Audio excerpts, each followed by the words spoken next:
नमस्कार दोस्तों, स्वागत है आप सभी का हमारे YouTube चैनल पर। मेरा नाम है जितेंद्र और मैं लेकर आया हूं आपके लिए आज का द हिंदू अखबार का विश्लेषण। आज दिन है बुधवार और डेट है सितंबर 13, 2023। तो ज़्यादा देरी नहीं करते हैं और शुरू करते हैं अपना आज का द हिंदू अखबार का विश्लेषण। ये जो खबरें हैं हम जो कवर करने जा रहे हैं सीक्वेंस में, आप इसका देख सकते हैं। पहली खबर जो हम कवर करेंगे तो रिटेल इन्फ्लेशन से होने जा रही है वो। इसके बाद बॉर्डर से, भारत के बॉर्डर से दूसरी खबर होने जा रही है। तीसरी खबर जो हम कवर करेंगे वो फूड सिक्योरिटी और क्लाइमेट फिनोमेना से रिलेटेड है। चौथी क्वाड से रिलेटेड है, क्वाड ग्रुपिंग से। पांचवी न्यूज़ जो है वो आयुष्मान भाव, एक नई हेल्थ स्कीम लॉन्च की जा रही है। छठी आप देख सकते हैं तो इंडस्ट्रियल आउटपुट ग्रोथ के बारे में है। सातवीं जो इंडिया टी शिपमेंट, ठीक है, तो चाय का जो एक्सपोर्ट है भारत का, उसके बारे में होने जा रही है। आप यहाँ पर देख सकते हैं ये किस टॉपिक से रिलेटेड है। तो ये हमारी जो रिटेल इन्फ्लेशन है GS3, ऐसे ही मैंने सब मेंशन कर दिया, आप यहाँ पर चेक कर सकते हैं ये किस आपके टॉपिक से रिलेटेड है न्यूज़। तो शुरू करते हैं अपना आज का अखबार का विश्लेषण। पहली खबर जो retail inflation eases food prices still white. तो मैं सबसे पहले आपको बता देता हूँ कि क्या है इस न्यूज़ में, तो फिर इसके बाद हम इसका स्टैटिक पोर्शन कवर करेंगे। तो न्यूज़ क्या है, इन्फ्लेशन से रिलेटेड न्यूज़ है। इन्फ्लेशन क्या होता है? इन्फ्लेशन का मतलब होता है जनरल प्राइस राइज होना किसी भी सामान में, ठीक है, किसी के सामान के दाम में वृद्धि हो जाना, उसे हम इन्फ्लेशन कहेंगे। एक एग्जाम्पल मैं छोटा सा आपको देता हूँ। मान लीजिए कि ये 10 रुपये की एक टॉफ़ी आती थी, अब इसकी जो कीमत हो गई वो 15 रुपये हो गई है एक महीने के अंदर। तो जो इन्फ्लेशन देखने को मिला, तो कितना रुपए में हम देखेंगे तो कितना रुपए बढ़ गया है, 5 रुपये बढ़ गया है इसके अंदर। लेकिन जब हम इन्फ्लेशन नापेंगे तो इन्फ्लेशन कितना बढ़ गया है परसेंटेज टर्म्स में, तो 50% यहाँ पर इस हमारे एग्जाम्पल में जो इन्फ्लेशन का रेट है वो 50% है। तो आप समझ चुके होंगे इन्फ्लेशन का मतलब होता है जनरल टर्म्स में कि जनरल प्राइस राइज होना, ठीक है, जो प्राइस लेवल है उनमें राइज हो जाना, उन्हें हम इन्फ्लेशन कहते हैं। और ये इन्फ्लेशन चलता रहता है टाइम के साथ। लेकिन कभी कभी ऐसी सिचुएशन आती है कि जो इन्फ्लेशन होता है वो बहुत ऊपर जाने लगता है, तो ये दिक्कत भी दिखाता है हमें। अब यहाँ पर जो ये न्यूज़ है तो हम न्यूज़ देख लेते हैं।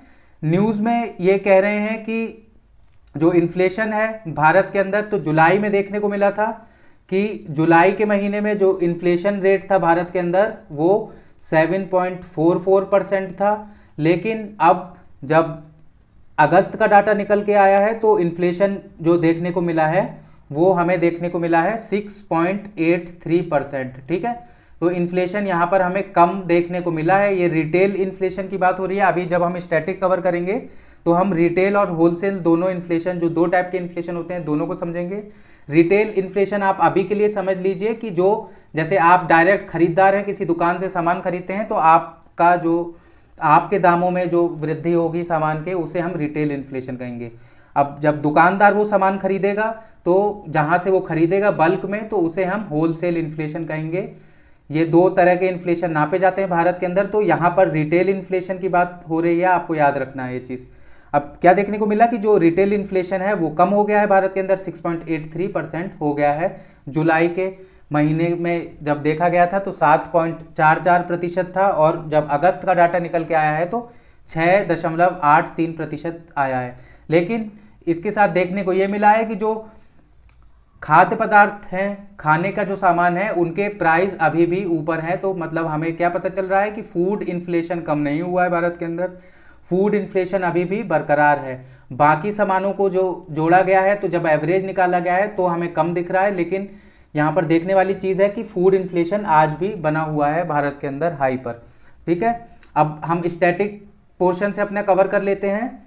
तो जो इकोनॉमिक्स में क्या होता है, इन्फ्लेशन किसे कहते हैं हम? General rise in the price level. अगर किसी भी चीज़ के दाम में अगर वृद्धि हो जाती है तो उसे हम इन्फ्लेशन कहते हैं over a period of time, एक समय में। जैसे यहाँ हम एग्जाम्पल जब हमने लिया था तो हमने एक महीने का टाइम लिया था 10 से 15 रुपये हो जाने में। अब आगे हम देखते हैं तो होता क्या है। तो जैसे प्राइस किसी चीज़ के बढ़ते हैं तो एक यूनिट, जैसे मान लीजिए कि आप पहले 10 रुपये में 10 टॉफ़ियाँ खरीद लेते थे, लेकिन अब इन्फ्लेशन देखने को मिला तो आप 10 रुपये में केवल 5 ही टॉफ़ी खरीद सकते हैं। तो यहाँ पर हमें इन्फ्लेशन देखने को मिला। ठीक है, आप समझ गए इन्फ्लेशन का मतलब। अब टाइप्स ऑफ इन्फ्लेशन समझ लेते हैं हम। तो यहाँ पर पहला जो टाइप है तो डिमांड पुल इन्फ्लेशन है। इसमें क्या होता है, जब किसी भी सर्विसेज या गुड्स की डिमांड बढ़ जाती है, किसी भी गुड या सर्विस की जब डिमांड बढ़ जाएगी इकोनॉमी के अंदर, ठीक है, और उसकी जो सप्लाई है वो कम रहेगी, सप्लाई यहाँ पर कम रहेगी क्योंकि इतनी चीज़ें इतनी ज़्यादा जल्दी नहीं बन सकती हैं मान लीजिए, तो इसे क्या कहेंगे हम, डिमांड पुल इन्फ्लेशन। अब आप यहाँ पर एक चीज़ से समझ सकते हैं, जैसे कोरोना के लॉकडाउन के हम एग्जाम्पल समझेंगे, तो जो हमारा सैनिटरी मास्क जो होता था कोरोना के टाइम पे, जो मास्क चलते थे, तो जब उनकी डिमांड बढ़ने लगी तो और सप्लाई कम थी तो उनके जो दाम में हमें बढ़त देखने को मिली थी। इसके बाद हम कॉस्ट पुश इन्फ्लेशन की बात करेंगे। तो यहाँ पर क्या होता है कि जब प्रोडक्शन कर रही होती है कोई फर्म, उसे बनाने में कॉस्ट पुश इन्फ्लेशन। तो आपको मैं एक एग्जांपल से समझाता हूँ। मान लीजिए कि एक किसान है, उसने गेहूं उगाया, लेकिन बारिश हो गई और आधा गेहूं, आधी फसल उसकी खराब हो गई, आधी ही फसल उसके पास है। अब यहाँ पर क्या होगा कि जो गेहूं है उसके दाम बढ़ जाएंगे जब किसान बेचेगा, तो जो फैक्ट्री है वो भी बढ़े हुए दामों में ही खरीदेगी इसे, और जो बनाने की लागत है आटे को वो बढ़ जाएगी, जिससे क्या होगा, कॉस्ट पुश इन्फ्लेशन हमें देखने को मिलेगा इकोनॉमी के अंदर। ये एक एग्जाम्पल से मैंने आपको समझाया। अब एक बिल्ट इन इन्फ्लेशन होता है तीसरा। तो this inflation that is already expected to occur, जो हम पहले ही मान के चलते हैं कि इतना इन्फ्लेशन इकोनॉमी के अंदर आएगा ही, क्योंकि मैंने आपको बताया कि जब जब जैसे टाइम बीतता जाता है वैसे इन्फ्लेशन बढ़ता जाता है किसी इकोनॉमी के अंदर। अब आगे हम चलते हैं, तो हम इन्फ्लेशन और जो हमारा रिटेल इन्फ्लेशन और यहाँ पर होलसेल इन्फ्लेशन, इन दोनों के बीच में डिफरेंस समझ लेते हैं। तो मैंने आपको वहाँ पर बताया कि क्या डिफरेंस है, यहाँ पर आप देख लें। तो होलसेल इन्फ्लेशन क्या है, rate of change in cost for goods and services, goods और सर्विसेज के जो दाम में चेंज हो जाना, किसके लिए, बल्क ऑर्डर वालों के लिए, जो बल्क में सामान खरीदते हैं, बिजनेसमैन जो होते हैं, उनके लिए जब रेट चेंज होता है तो उसे हम होल सेल प्राइस इंडेक्स से नापेंगे, इसे कहेंगे हम होल सेल इन्फ्लेशन। सॉरी।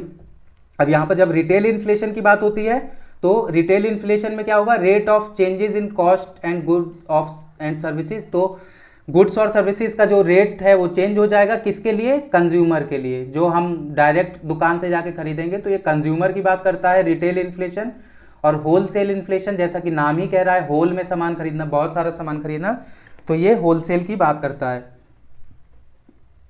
अब एक चीज़ देखने वाली है यहाँ पर कि ये दोनों जो इंडेक्सेस हैं, ये दोनों जो इंडेक्स आती हैं, कंज्यूमर प्राइस इंडेक्स से जो हम रिटेल इन्फ्लेशन निकालते हैं, और होलसेल प्राइस इंडेक्स से हम होलसेल इन्फ्लेशन को निकालते हैं। अब इसमें देखने को क्या मिलता है कि ये जो इन्फ्लेशन का रेट है, दोनों में बहुत डिफरेंस देखने को मिलता है बहुत बार, ठीक है, और इनका जो डायरेक्शन है वो भी बदला हुआ नज़र आ सकता है किसी भी इकोनॉमी में। यहाँ पर एक एग्जाम्पल से समझाया है कि 2012 से 15 के बीच में क्या हुआ, इनके बीच में जो रिटेल और होलसेल इन्फ्लेशन है, इसके इंडेक्सेस के बीच में हमें डिफरेंस बहुत ज़्यादा देखने को मिला। अब आगे चलते हैं हम, तो इन्फ्लेशन को कैसे कैलकुलेट किया जाता है और टारगेट कैसे किया जाता है भारत के अंदर, तो हम ये देख लेते हैं। तो सबसे पहले तो आपको पता है कि जो मैंने आपको दो इंडेक्सेस बताई, एक थी हमारी कंज्यूमर प्राइस इंडेक्स और wholesale price index. Wholesale price index और कंज्यूमर प्राइस इंडेक्स, इन दो इंडेक्सेस के थ्रू हम इन्फ्लेशन का रेट निकालते हैं भारत के अंदर, ठीक है। जो होलसेल प्राइस इंडेक्स है, इसकी बास्केट में कितने 697 आइटम्स होते हैं, इन्हें सबको जोड़ा जाता है और सबको जोड़ के इनका एवरेज निकाल दिया जाता है, जिससे हमें पता चल जाता है कि होलसेल लेवल पे इन्फ्लेशन कितना है होलसेल प्राइस इंडेक्स के थ्रू। इसके बाद जब हम कंज्यूमर प्राइस इंडेक्स की बात करेंगे, तो यहाँ पर हम क्या देखेंगे कि जो भी हमारी गुड्स और सर्विसेज, जैसे खाना, तेल, ये सब चीज़ें हम जो इस्तेमाल करते हैं, इन सब चीज़ों की जब दाम में बढ़ोतरी, जो कंज्यूमर डायरेक्ट जाके खरीदता है, उन सब की जो बास्केट को हम नापेंगे, फिर एवरेज कर देंगे, तो उससे हमें क्या निकलेगा, कंज्यूमर प्राइस इंडेक्स। अब आपको एक चीज़ याद रखना है कि जो खाने का सामान है, साथ ही साथ जो एनर्जी का सामान है, जैसे कि पेट्रोल, डीजल, ये वगैरह, तो ये जो बास्केट बनाई जाएगी, इसमें इसका जो वेट रखा जाएगा वो ज़्यादा रखा जाएगा, ठीक है। फूड का, खाने के सामान का, और जो हमारे एनर्जी का सामान है जैसे गैस है, हमारी पेट्रोलियम प्रोडक्ट्स, ये सब सारी चीज़ें, तो इनका जो वेटेज है बास्केट के अंदर वो हायर होगा। आप समझ चुके होंगे कि होलसेल प्राइस इंडेक्स के अंदर एक बास्केट बनती है जिसमें करीबन 697 आइटम होते हैं। इसी तरह से कंज्यूमर प्राइस इंडेक्स के अंदर एक बास्केट बनाई जाती है और इसके एवरेज के थ्रू हम इन्फ्लेशन निकालते हैं। अब यहाँ पर एक चीज़ आपको देखना है कि टारगेट कैसे करती है भारत में, इन्फ्लेशन को टारगेट कैसे किया जाता है। तो भारत में क्या हुआ था कि रिजर्व बैंक ऑफ इंडिया के अंदर एक मॉनेटरी पॉलिसी कमेटी बनाई गई थी। इस कमेटी के अंदर रिजर्व बैंक के 3 मेंबर्स होंगे, जो रिजर्व बैंक के चीफ हैं उन्हें मिलाकर, साथ ही साथ गवर्नमेंट की तरफ से 3 मेंबर होंगे। अब इस कमेटी का मेन टारगेट क्या था, मॉनेटरी पॉलिसी कमेटी का? तो इसका टारगेट था इन्फ्लेशन को टारगेट करना भारत के अंदर। तो इन्होंने एक प्लान बनाया है और उस प्लान के तहत क्या है कि भारत में हमें एवरेज कितना रखना है इन्फ्लेशन, तो 4% हमें एवरेज रखना है, ठीक है, जिसमें हम टॉलरेंस लिमिट डाल देते हैं +-2 की, ठीक है। जैसे यहाँ पर हमने 4 हमने एवरेज रखा है, इसने मॉनेटरी पॉलिसी कमेटी ने 2021 से 2026 तक के लिए 4% के इन्फ्लेशन को एवरेज रखा है कि इतना इन्फ्लेशन भारत में हमें एवरेज बनाए रखना है। अब इसमें 2 टॉलरेंस लिमिट डाली गई, एक -2, तो कितना 2 पे, ठीक है, 2 तक ऊपर अगर नीचे जाएगा और ऊपर बढ़ेगा तो मैक्सिमम कहाँ तक, +2 पे, तो यहाँ कितना मैक्सिमम 6 पे। तो आपको याद रखना है 4 एवरेज रखा गया है और टॉलरेंस लिमिट दी गई है -2 से +2 तक के बीच में इसमें। तो ये हमारी मॉनेटरी पॉलिसी कमेटी जो आरबीआई की एक कमेटी है, इन्फ्लेशन टारगेट करने के लिए बनाई गई है ये बेसिकली।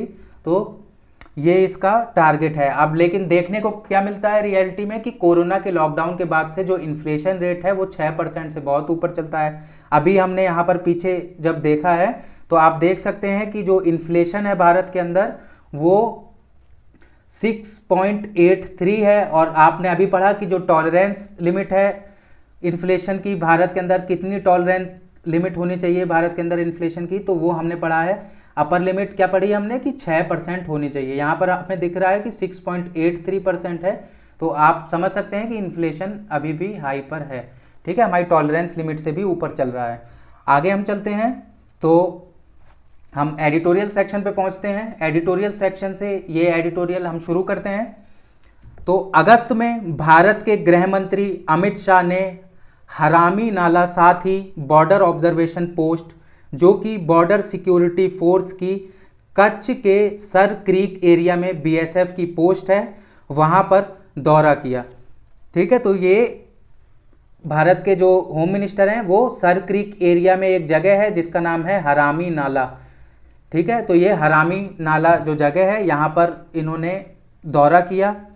इसके बाद हरामी नाला एक ऐसी जगह है जहाँ ज़िंदगी बहुत कठिन है और ये भारत के पाकिस्तान बॉर्डर से लगा हुआ है।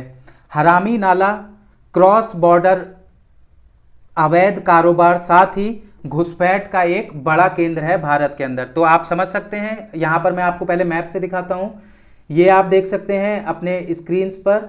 तो यहाँ पर आप देख सकते हैं ये इंडिया है, ये यहाँ पर इंडिया है, और गुजरात के मैप को हम जूम इन करेंगे, यहाँ पर इस एरिया को हम जूम इन कर रहे हैं, ये जो बड़ा मैप है ये इसका जूम इन एरिया है गुजरात एरिया का। तो आप यहाँ पर देख सकते हैं कि ये जो ग्रीन लाइन है तो ये ईस्टर्न बैंक है, ठीक है।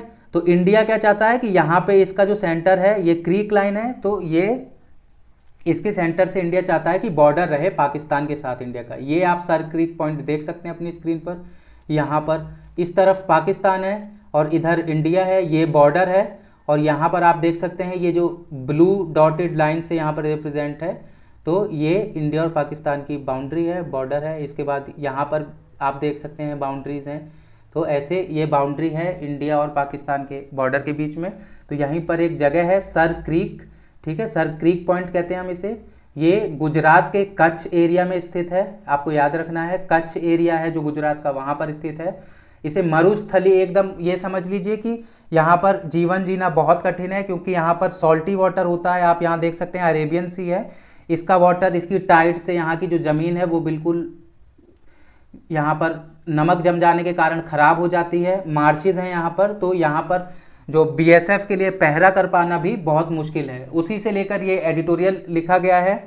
यहाँ पर इन्होंने बताया, मैं आपको क्विक बता देता हूँ कि क्या बताया इन्होंने कुछ पॉइंटों में समझाया है कि जैसे कि बीएसएफ के लिए यहाँ पर निगरानी कर पाना बहुत मुश्किल था, लेकिन अब क्या हुआ है कि भारत सरकार की तरफ से बहुत सारे इनिशिएटिव चलाए गए हैं, गवर्नमेंट ऑफ इंडिया की तरफ से बहुत सारे इनिशिएटिव चलाए गए हैं, जिसके तहत क्या हुआ है कि इस एरिया में जहाँ पर पहले इंफ्रास्ट्रक्चर डेवलपमेंट नहीं था, जहाँ रोड वगैरह कुछ नहीं थी यहाँ पर, तो इस पर भी काम चल रहा है। साथ ही साथ जो हमारे टावर्स लगाए जाते हैं जिससे हम कैमरे लगा के दूर तक नज़र रख सकते हैं सर्विलांस के उस पर, क्योंकि आपने यहाँ पर देखा कि ये जो जगह है हरामी नाला, तो यहाँ से क्रॉस बॉर्डर ट्रेड जो मिसचीफ होती हैं वो बहुत होती हैं, और जो घुसपैठियाँ भी होते हैं वो यहाँ से भारत के अंदर घुस आते हैं। तो इसी को लेकर भारत सरकार चिंतित है और भारत ने यहाँ पर टावर्स वगैरह भी स्थापित किए हैं अब, और सर्विलांस के लिए यहाँ पर बहुत प्रोग्राम चलाए गए हैं।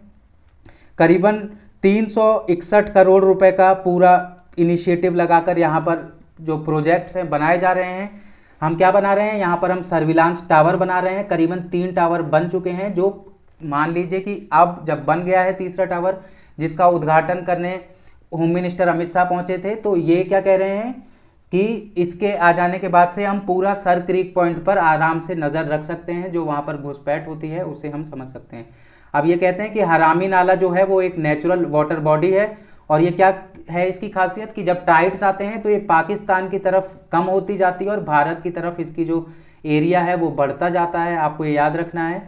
और ये और बात करते हैं कि भारत जब पाकिस्तान की साइड देखेंगे तो पाकिस्तान की साइड, जब पाकिस्तान बॉर्डर में चीनी बांध एरिया नाम का एक एरिया है यहाँ पर, और भारत की साइड जब देखेंगे तो भारत में यहाँ फैक्ट्रीज़ हैं, लेकिन एकदम पास में नहीं है, बहुत दूर जाकर फैक्ट्रीज़ हैं जो नमक बनाती हैं, ब्रोमाइड बनाती हैं और केमिकल्स बनाती हैं, क्योंकि यहाँ का जो वाटर है वो केमिकली मिनरल बहुत रिच है, आप समझते हैं। इसके बाद अगर मिनरल्स यहाँ पर बहुत हैं तो ये फिशिंग ग्राउंड के लिए भी बहुत एक अच्छी जगह है। इसी को देखकर ये भी देखा जाता है कि पाकिस्तान की जो फिशिंग बोट्स हैं वो कोशिश करती हैं कि वो किसी स्मॉल क्रीक से घुस के हरामी नाले जो पार्ट है यहाँ पर पहुँच जाएं। तो आप समझ सकते हैं, ये बता रहे हैं कि पिछले जब पास्ट था भारत का, तब उस टाइम पर यहाँ पर हमें कोई इंफ्रास्ट्रक्चर डेवलपमेंट देखने को नहीं मिलता था, जिसकी वजह से जो बॉर्डर सिक्योरिटी फोर्स थी वो भी वहाँ पर अपना जो पहरा है वो भी मजबूत नहीं रख पाती थी। लेकिन जब ऑल टेरेन व्हीकल्स भारत के पास पहुँचे, तो जो इटली से लिए थे भारत ने, तो उससे भारत ने अपने जो बॉर्डर पिलर नंबर 1175 है उन पर उसे खड़ा किया, और इससे यहाँ पर देखने को मिला कि जो बीएसएफ है वो जाकर पेट्रोलिंग करने लगी। इसके बाद अब स्पीड बोट्स भी मिल रही हैं लोगों को।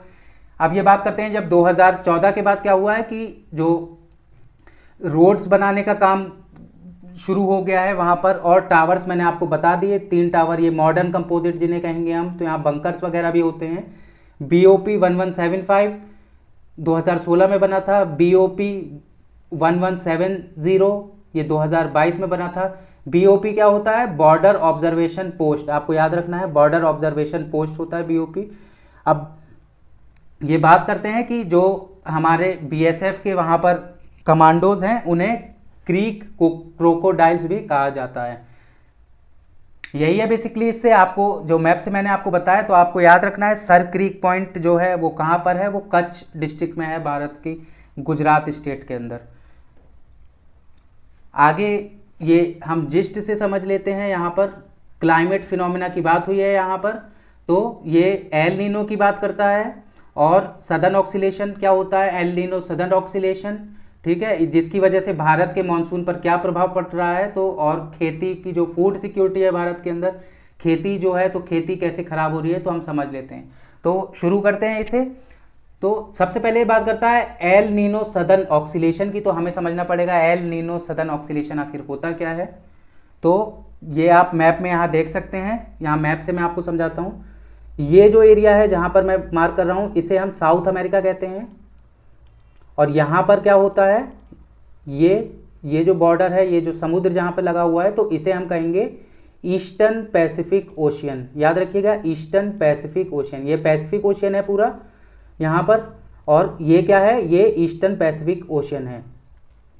अब बस, और यहाँ पर क्या होगा, यहाँ वेस्टर्न पैसिफिक ओशियन है, आपको इतना याद रखना है अभी। अब हम यहाँ समझ लेते हैं क्या है। तो El Nino southern oscillation is a irregular periodic variation in winds and sea surface temperature over the tropical eastern Pacific Ocean. क्या होता है यहाँ पर, अब आप समझ लें कि यहाँ टेम्परेचर अगर कम होगा, यहाँ टेम्परेचर मान लीजिए कि कम है, ठीक है, तो इसे हम क्या कहेंगे, नॉर्मल सिचुएशन। यहाँ क्या है कि कोल्ड वाटर जो होगा वो साउथ अमेरिका की कोस्ट, जो ये मैंने कोस्ट बताई आपको, यहाँ पर आकर जो कोल्ड वाटर है, यहाँ पर एक चीज़ होती है जिसे हम कहते हैं अपवेलिंग। अपवेलिंग में क्या होता है कि जो समुद्र का नीचे का पानी है जो ज़्यादा ठंडा है वो निकलकर ऊपर आ जाता है, और ये कहाँ देखने को मिलती है हमें अपवेलिंग, इसी एरिया में, ठीक है। लेकिन ये तो नॉर्मल हो गया। यहाँ पर अगर अपवेलिंग है तो क्या होगा कि यहाँ पर क्या होगा, गर्म होगा, यहाँ का टेम्परेचर ज़्यादा होगा, अगर यहाँ कम है, तो ये ऑक्सीलेशन करता रहता है। अब क्या है, जब एल नीनो अगर साल आ जाता है, एल नीनो आ जाता है, तो एल नीनो में सबसे पहले होता क्या है कि जो ईस्टर्न पैसिफिक ओशियन है, ठीक है, ईस्टर्न पैसिफिक ओशियन है, वहाँ ठंडे की जगह गर्म पानी हो जाता है। आपको याद रखना है, नॉर्मल सिचुएशन में क्या है, वहाँ पर ठंडा पानी है। किस वजह से ठंडा पानी है, अपवेलिंग की वजह से। अपवेलिंग क्या होता है कि समुद्र का नीचे का पानी ऊपर निकल आया, ठंडा पानी जो नीचे है वो ऊपर चला आया, इसे हम कहेंगे अपवेलिंग। ये नॉर्मल सिचुएशन है।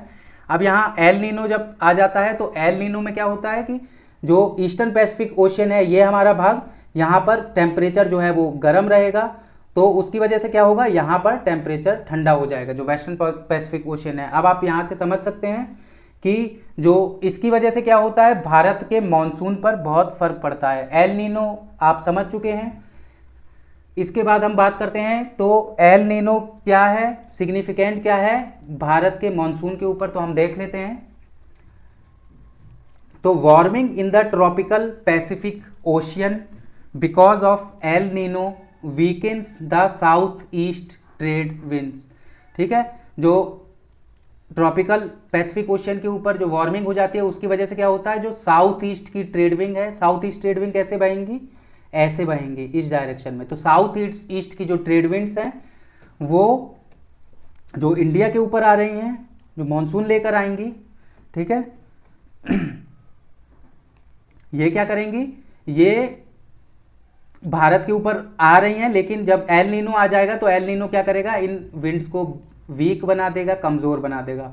अब ये जब विंड्स जो हैं ये समर मॉनसून को लाने का काम करती हैं भारत के अंदर, लेकिन देखने को क्या मिला कि ये विंड्स जो हैं ये कमज़ोर हैं, ये बहुत मजबूत नहीं हैं, जिसकी वजह से क्या देखने को मिलेगा कि भारत के अंदर जो वर्षा है वो कम हो गई है, वीक मॉनसून आया है भारत के अंदर, ठीक है, और बारिश जो है वो कम है एवरेज से।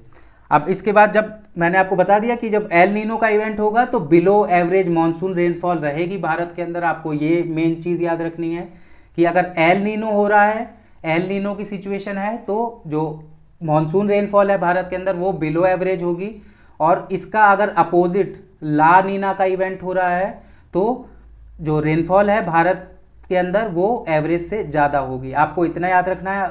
एल नीनो आप समझ चुके हैं, ला नीना मैं आपको बता देता हूँ। तो ला नीना की सिचुएशन में क्या होगा, एक सेकंड, ला नीना की सिचुएशन में क्या होगा यहाँ पर, तो ला नीना की सिचुएशन में आप देख सकते हैं कि एल नीनो की सिचुएशन में यहाँ गर्म हो गया है पानी, ला नीना की सिचुएशन में और ज़्यादा नॉर्मल से भी और ज़्यादा ठंडा पानी यहाँ हो जाएगा, यहाँ जो पानी है वो बहुत ज़्यादा ठंडा हो जाएगा ला नीना की सिचुएशन में, इसे हम कहेंगे ला नीना की सिचुएशन। और ला नीना में क्या देखने को मिलेगा हमें कि जो पानी है वो बहुत ज़्यादा ठंडा है, हमारे नॉर्मल ईयर से भी ज़्यादा ठंडा, जिसकी वजह से यहाँ बहुत ज़्यादा गर्म पानी हो जाएगा।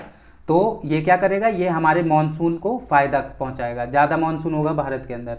और एल नीनो क्या करेगा, मॉनसून को भारत के अंदर कम कर देगा, एल नीनो जो होगा वो मॉनसून को कम कर देगा। यही है बेसिकली।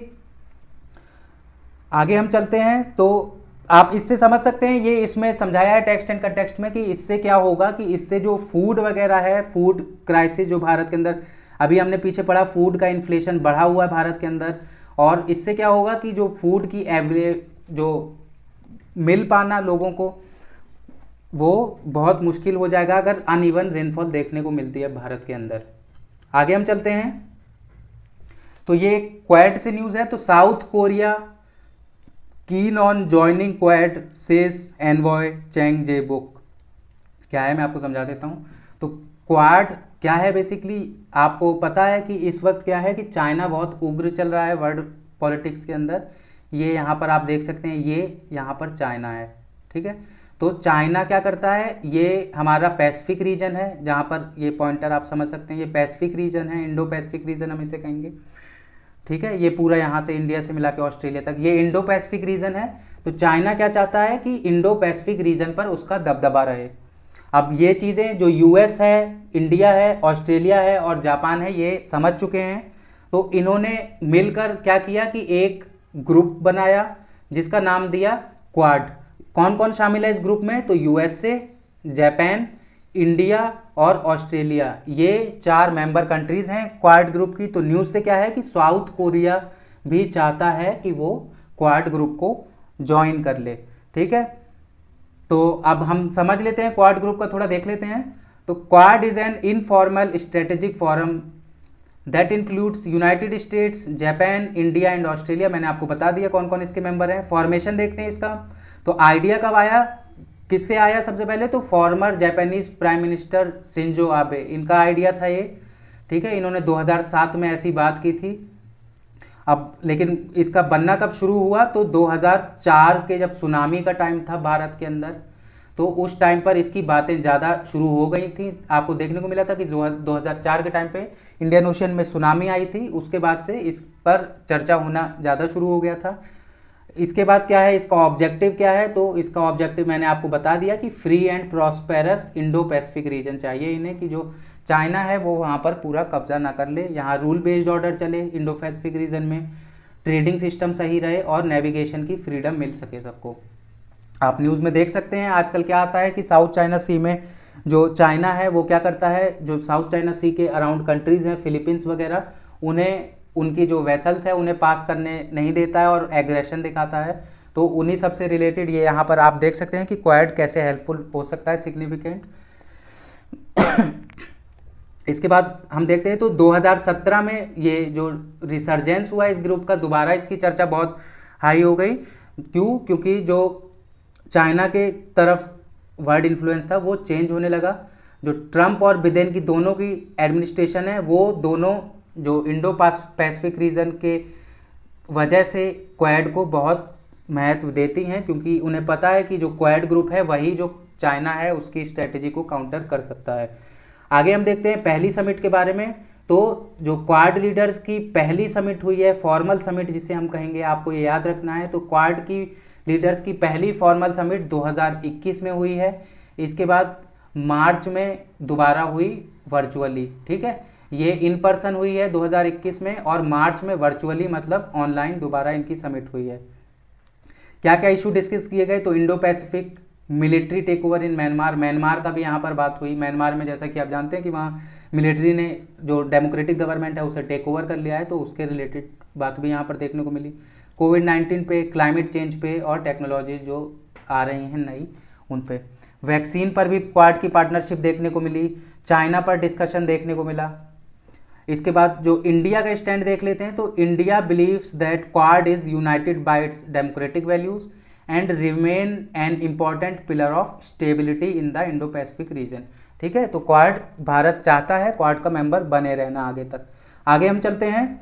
तो सेंटर टू स्टार्ट आयुष्मान भव हेल्थ स्कीम टुडे, क्या है, प्रेसिडेंट हैं द्रौपदी मुर्मू, वो क्या कर रही हैं, वो आयुष्मान भाव कैंपेन का शुरुआत करने जा रही हैं।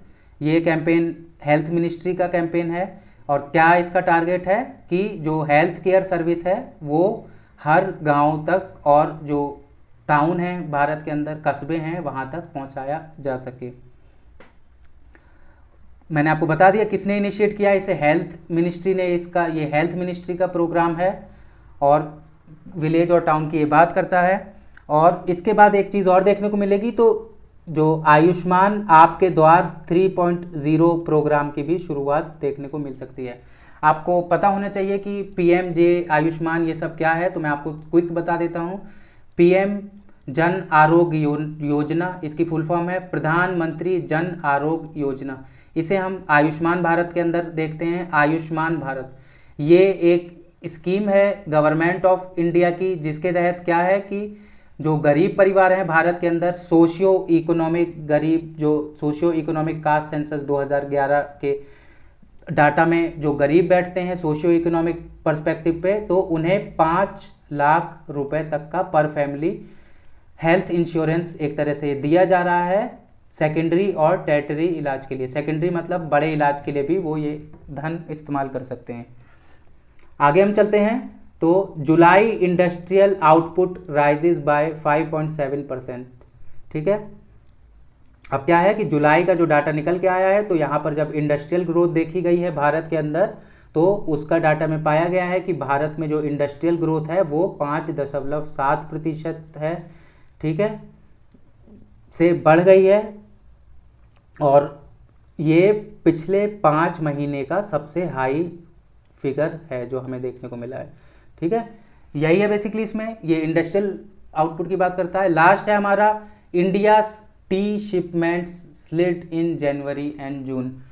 तो जो टी एक्सपोर्ट है भारत का, उसने क्या देखा है, डिप देखी है, गिरावट देखी है। एक्सपोर्ट मतलब भारत जो चाय का निर्यात करता है बाहर देशों में, तो भारत ने क्या देखा है कि पहले 6 महीने में 2023 के गिरावट देखने को मिली है भारत को, जो चाय का निर्यात है भारत के अंदर से।